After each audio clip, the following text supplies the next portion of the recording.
হাসা করে করতে চান ই বাপর ই মার ই সন্তানের উপরে কষ্ট লাগবে না পালা কষ্ট লাগবে। এক বাবা যদি বাচ্চারে লালন পালন করিয়া কয়েকদিন দুনিয়ায় বড় করার কারণে ই বাবার যদি একটু বাচ্চার উল্টা পাল্টায় যদি বাচ্চার বাবার কষ্ট লাগে, মার কষ্ট লাগে, আমার তো অস্তিত্বও আসিল না, তো জীবনও আসিল না, আমি তো নিষ্প্রাণ আসলাম, আমার জীবন দিছেন কে? আমার জীবন দিছেন কে? সুম্মা ইউমীতুকুম সুম্মা ইউহয়ীকুম সুম্মা ইলাইহি তুরজাউন। কাইফা তাকফুরুনা বিল্লাহি ওয়া কুনতুম আমওয়াতা ফাআহইয়াকুম। আল্লাহ বলেন কিলা নিমখারামি করো, তোমরা তো নিষ্প্রাণ আসলা, আমরা রে কইরা আমরা নিষ্প্রাণ আসলাম, আমরা আল্লাহ জুড়ে কথা সুবহানাল্লাহ। তখন যদি এক বাবা যদি সন্তানের উপরে কষ্ট পাইলা, যে বাবার জায়গা আমার মালিক মৌলা যে আমার জীবন দিলা, রিজেক দিলা, রুটি দিলা, খাদ্য দিলা, জীবন দিলা, সবটা দিলা, ইয়ে আল্লাহর হুকুম না মানলে আল্লাহ কষ্ট পাইবেন না হইতা নাই। তো হই মুফাসসিরিন ইকরামে বন্দায় যখন আল্লাহরে কষ্ট দে, কুলহান দে কষ্ট লাই যখন কইন করার লাগি ইকান না করিয়া উল্টামি উফতামি করিয়া আল্লাহর হুকুম অমান্য করলে আল্লাহ কষ্ট পায়। আল্লাহ তুমি আমরা হেফাজত করি হোক আমিন। বড় দুঃখের বিষয়, আজকে বহুত মানুষ আমরা জানি যে আমরা মালিক আল্লাহ, সব মানুষের এখানে জানা আছে যে মালিককে রিজেক কার আছে, হায়াত মত সবটা আল্লাহর আছে, জানার বাদেও আমরা পাঁচ ওয়াক্ত নামাজ গান ঠিক মতো পড়ি না। আমার কথা বুঝবেন, তাহলে যদি জানার বাদে আমি পাঁচ ওয়াক্ত নামাজ গান পড়ি না, তাইলে আমি আমার আল্লাহর হুকুম মানছি না উল্টামি করছি। আমার কথা আনাই যে একটু জবাব দিলে আমার মনে সার্থক, আল্লাহ দেখেন আমার দিল কুলিয়াই মারতাম। সত্য করে বলতে চান, যদি আমার উপরে মাছ হোক নামাজ, এই নামাজ মান যখন আমি ইচ্ছা করিয়া বন্ধা হিসাবে বাদ দিলাই, তখন আমার আল্লাহর আমার উপরে পাল্লা থাকবেন না, মন খারাপ থাকবে, আমার আল্লাহ কষ্ট পাইবা না, আরাম পাইবা।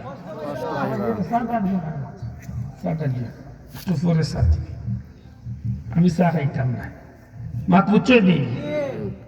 আপনার লাগে নামাজ কিতা ফরজ, আল্লাহ দূরে কইতে নামাজ কিতা ফরজ বিধান অবশ্যই পালনীয়, অবশ্যই পালন করতে হবে, না করলে কবিরা গুনাহ। কবিরা গুনাহ জন্য মাপ পাইতে হইলে খালিস তাওবা, তাওবাতুন নাসুহা। মাত বুঝো নি? তাহলে বুঝা গেল ইচ্ছা অনিচ্ছা আমরা বহুত পাইছে নামাজ ছাড়িনি, ছাড়িনি। তাহলে এই কাল আমার আল্লাহ আমার উপরে খুশি না নারাজ?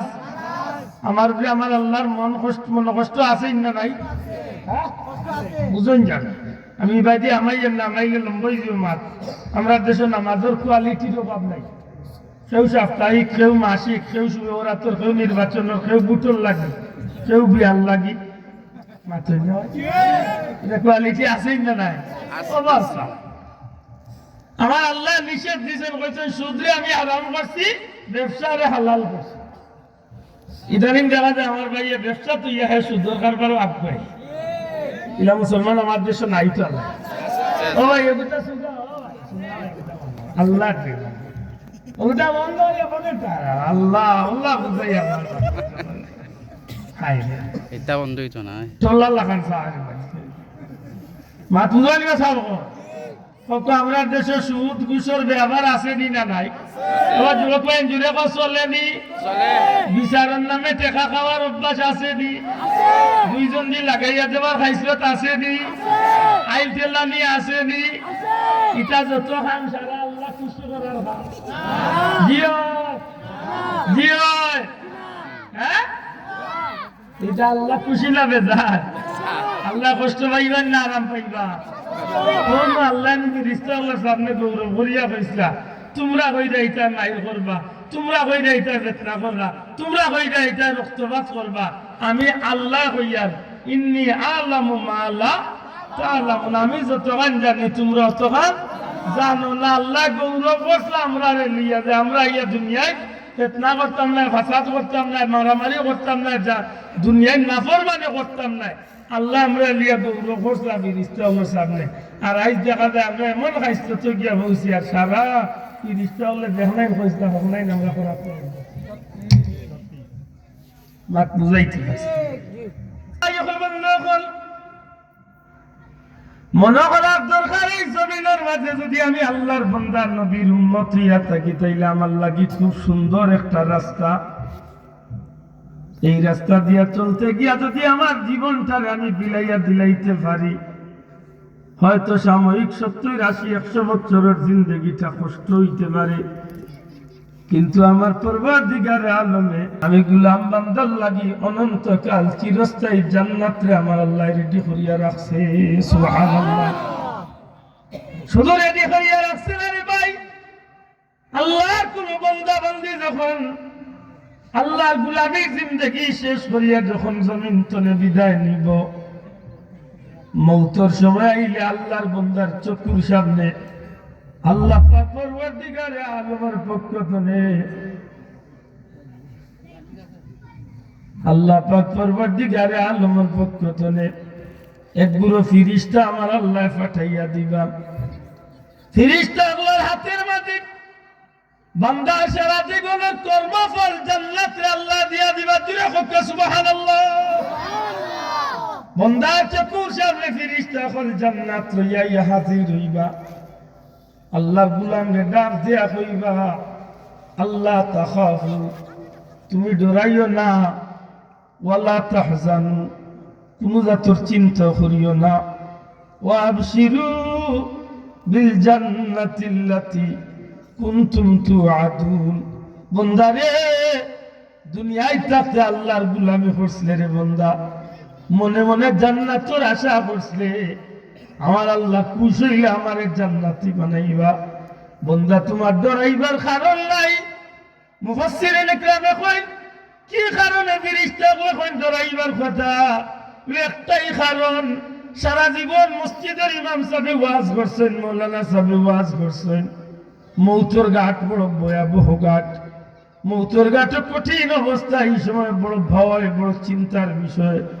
নবীজি ফরমায়েন, একজন নাফরমান মানুষের মৌত এত কষ্ট রইব, একটা জিতা ছাগল ওর চামড়ারে যদি কেউ উফতা উঠাইয়া আনে, উল্টা যদি একটা জিতা ছাগলের চামড়ারে যদি কেউ উফতা তুলিয়া আনে, যেমনি ভাবে ছাগলটা আসমানে জমিনে চিৎকার করব, এর চেয়ে 1000 গুণ বেশি কষ্ট দিয়ে একজন নাফরমানের জান কবজ হইব। এই ডর মানুষের ভিতরে থাকাটা স্বাভাবিক। আটলান্টিক মহাসাগরের পানি দিয়ে তার মনের গোলা পিপাসা মিটাইতে পারত না। আল্লাহ ফেরেশতাগুলো কইবা, ও আল্লাহর গোলাম, তুমি কেনে ডরাইবাই? তোমার লাগে ডরাইবার কোনো কারণ নাই। তুমি দুনিয়ায় থাকতে আল্লাহর নামের উপরে ইস্তেকামত থাকি আল্লাহরে আল্লাহ স্বীকার করিয়া আইছো, আল্লাহর গোলামের জিন্দেগি তোমার জীবনের মালা বানাইছো। বন্দারে, তোমার লাগি ডরাইবার কোনো কারণ নাই। তুমি জানিয়া রাখিও, একটা বাচ্চা যখন মার দুধ খাইবার লাগি কান্নাকাটি করে, এই বাচ্চা একসময় মার দুধ খাওয়ার লাগিয়া, একসময় বাচ্চা দুধ খাইতে খাইতে খাইতে খাইতে মার স্তন মুখ রাখিয়া যেমনি ভাবে বাচ্চা ঘুমাই যায়, বাচ্চা কইতে পারে না, টের পায় না। আমার নবীজি কইছেন, রহমতি জান্নাতি আল্লাহর নেককার বান্দা বান্দি হলর মৌতের সময় এইভাবে আল্লাহ এমন ভাবে তার প্রাণটারে নিবা, আল্লাহর ফেরেশতা হলে এমন ভাবে তার প্রাণ পাখিটারে বার করিয়া নিবা, আল্লাহর বান্দা নিজেও টের পাইতো না। ফেরেশতা হলে কইবারে, আল্লাহর গোলাম, তুমি ডরাইও না, তুমি চাইয়া দেখো এই জান্নাত, তোমার মৌত হইব, সাথে সাথে আল্লাহর এই জান্নাত চিরস্থায়ী ঠিকানা তোমার লাগি। ই মাহবুদর দরবারে যাইবার আগে আমার লাইন খান ক্লিয়ার করার দরকার আছে জি। আর যদি সুদ ঘুষ দুনিয়ার সবটা লইয়া যদি আসবে, আল্লাহর বান্দা, আল্লাহ তাহজানু ওয়ালা তাহজানু, তুমি ডরাইও না, তোমার চিন্তারও কোনো কারণ নাই। সুবহানাল্লাহ। কি তার চিন্তা? মুফাসসিরিন কিরাম আয়াতে কারিমার ব্যাখ্যার মাঝে বড় সুন্দর করিয়া নয়, ফেরেশতাগুলো বুঝলাম যে মৌতের কঠিন জাহানির ডর, সাকরাতের ডর হয়তো ইকান্না চিন্তা যেন করতে না। কি তার চিন্তা? বন্দা হিসাবে চিন্তা হইতে পারে, কবরের ঘরে আমি কিলা একলা একলা থাকবো, চিন্তা হইতে পারে আমার 3 বছর 5 বছর 8 বছরের বাচ্চা আমি রাখিয়া যাই, আর আমার বাদে আমার এই বাচ্চাটার জীবনটা কেমনে চলবো, আমার পরিবারটা কেমনে চলবো। বান্দা হিসাবে মনের ভিতরে চিন্তা হইতে পারে। মুফাসসিরিনে বড় সুন্দর জবাব দেন। আল্লাহর ফেরেশতা বলে কইল, আল্লাহর গোলাম, আমরা আল্লাহর পক্ষ থেকে তোমারে কই আর ওয়ালা তাহজানু, তুমি চিন্তা করিও না, চিন্তার কোনো কারণ নাই।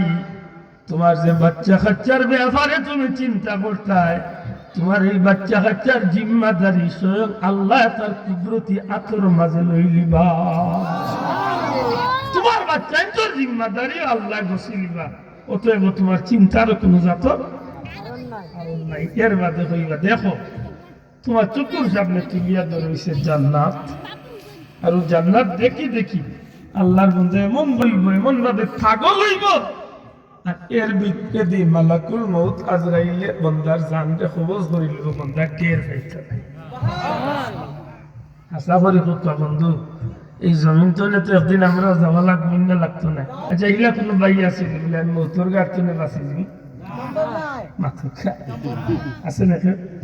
শক্তি দি, ক্ষমতা দি, টেকা দি, বাদশাহী দি, কিচ্ছু দি সম্ভব, কিচ্ছু দি সম্ভব না।